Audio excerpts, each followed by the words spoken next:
आज का हमारा बहुत ही महत्वपूर्ण क्वेश्चन है। जैसे दिया गया है संख्याओं √2, 3√4, 4√5, 6√3 में सबसे बड़ी संख्या कौन सी है। ये वाला सवाल ऐसे भी दिया जा सकता है जैसे 2 की घात 1/2, 4 की घात 1/3 या 5 की घात 1/4, 3 की घात 1/6। अगर इस तरह से दिया है और उसमें पूछा है सबसे बड़ी संख्या कौन सी है, या फिर ये पूछ सकते हैं सबसे छोटी संख्या कौन सी है, तो क्या करते हैं, जो अंडर के अंदर संख्या होती है जैसे यहाँ 2, 4, 5, 6 2, 4, 5 और यहाँ पर 3, ये सभी आधार कहलाते हैं। और ये अंडर के ऊपर यानी बाहर जो ऊपर कोने में जो संख्या लिखी होती है वो कर्णी घात कहलाती है। जैसे यहाँ कोई संख्या नहीं है तो 2, यहाँ है 3, यहाँ 4 और यहाँ 6। हम लोग क्या करेंगे, जो अंडर के अंदर यानी कि रूट के अंदर जो संख्या होती है उनको पहले लिख लेते हैं। जैसे यहाँ लिखा हमने 2, फिर 4, 5 और यहाँ लिख दिया हमने 3। इसको पहले ही, ये पहली वाली संख्या है, ये दूसरी, ये तीसरी और ये चौथी संख्या है। अब क्या करना है कि जो इनकी कर्णी घात है, यानी कि जैसे कि यहाँ पर अगर देखें तो बटे में 2 है, 3 है, 4 है, 6 है, इनका लासा लेते हैं। जैसे 2, 3, 4 व 6 का एलसीएम लेंगे। ऐसी संख्या जो 2 से, 3 से, 4 से, 6 से कट जाए और सबसे छोटी संख्या जो है वो है 12।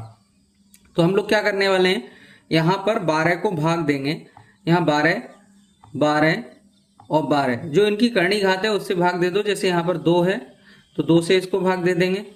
यहाँ पर 3 है, 3 से इसे भाग दे देंगे। यहाँ पर आपका 4 है, 4 से भाग दे देंगे।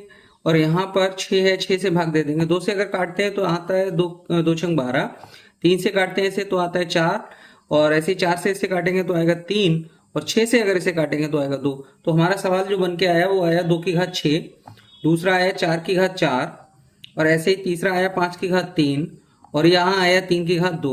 अगर इन्हें हल करते हैं 2 की घात 6 का मतलब है 2 की 6 बार गुणा करना है, 2 गुणा 2 गुणा 2 गुणा 2 गुणा 2 गुणा इस तरह से। तो 2 की घात 6 का मतलब हो गया 64। ऐसे ही 4 की घात 4 का मतलब हो गया 256 आएगा। 4 गुणा 4 गुणा 4 गुणा 4, 4 बार गुणा करेंगे 256। 5 की 3 बार गुणा करेंगे तो 125 आ जाएगा। और ऐसे 3 की 2 बार गुणा करेंगे 3 गुणा 3 तो 9 आ जाएगा। यहाँ देखने से साफ साफ पता लग रहा है कि 256 सबसे बड़ा है। 256 हमें मिला है दूसरे वाले से, तो दूसरा वाला है 3√4। तो सबसे बड़ी वाली जो संख्या है वो 3√4। अगर हमसे पूछा जाता है इसमें सबसे छोटी संख्या कौन सी है, तो जैसे हम यहाँ देखेंगे 64, 256, 125 और 9, इसमें सबसे छोटी है 9। 9 कौन से आया है, चौथे वाले से। चौथा वाला है 6√3। तो इसमें अगर सबसे छोटा पूछा जाता तो 6√3। तो इस तरह के सवाल को हम लोग इस तरह से करते हैं।